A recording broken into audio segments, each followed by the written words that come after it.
Today I'm going to share with you my creative process and what went on behind the scenes when I was making my movie Life is Short, I Intend to Delight Myself. And if there was an intention behind it, it was to collaborate with the Earth in the making of the project, looking for those really great shots that always inspire me when I'm behind the camera using my macro lens. So I set out just to get some great shots and really have fun, and I decided to go to the Daniel Stowe Botanical Gardens. I'm here today at the Daniel Stowe Botanical Gardens, and I'm excited to be here because today they have an exhibit called We Houses, which I think is going to play into my theme for my next project. That started the wheels turning, and I started to think something about doing something that was small, because I liked macro photography, and shrinking myself down so that I was actually in the imagery.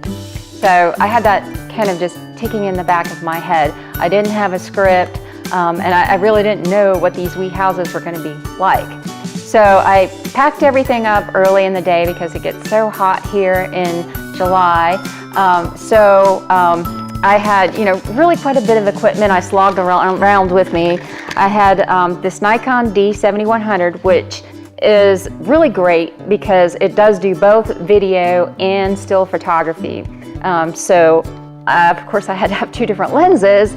This is my telephoto lens and then my macro lens. And I did switch out the lenses throughout the time I was shooting.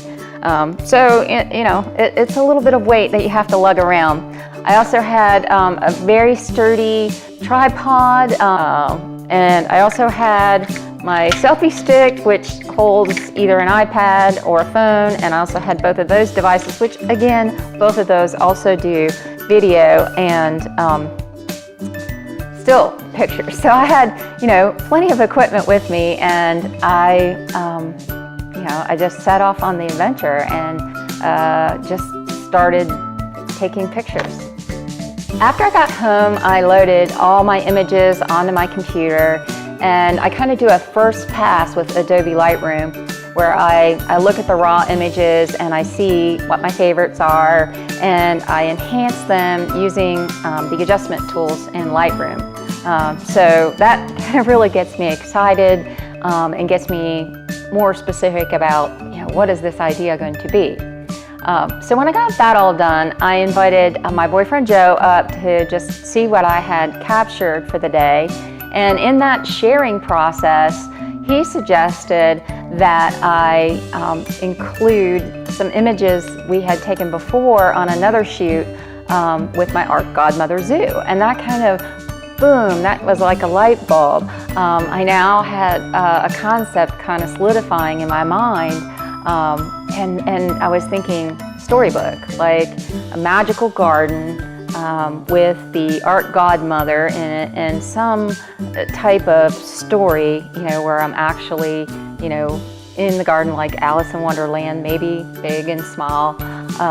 And so I thought, well, I'm going to have to really learn how to do some more techniques, how to do a job with the green screen, how to remove the green screen and put people, in different scenes. So I played around with some of those images I had from my shoot back in March, and I'm just so grateful to Melissa and Sean for helping me out with that. Melissa gave me so much to work with.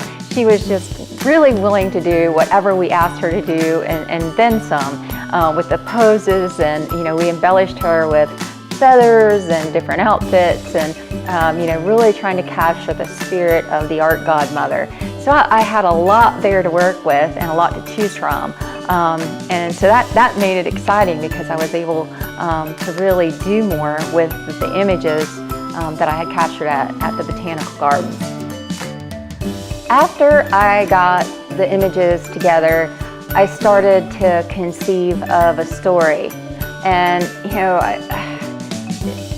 it's one of those things that when a story comes in my head, it happens pretty quickly and almost all at once, or it's either all or nothing. So I just took a little break, went out and looked on Facebook for a while.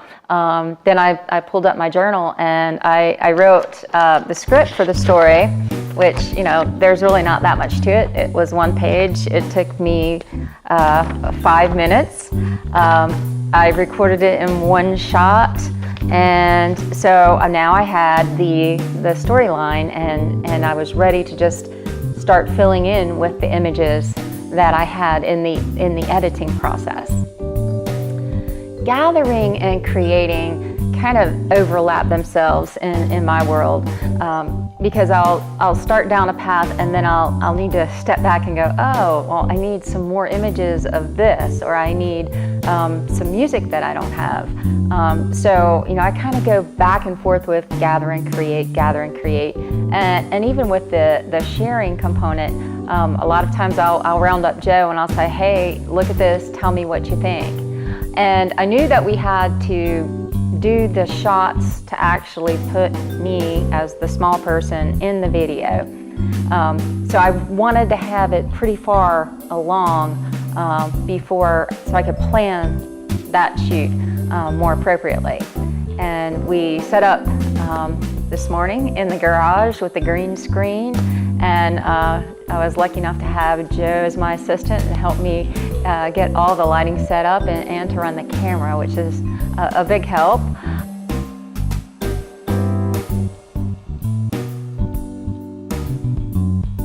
That's really good because I have all of you in there. Yeah, good.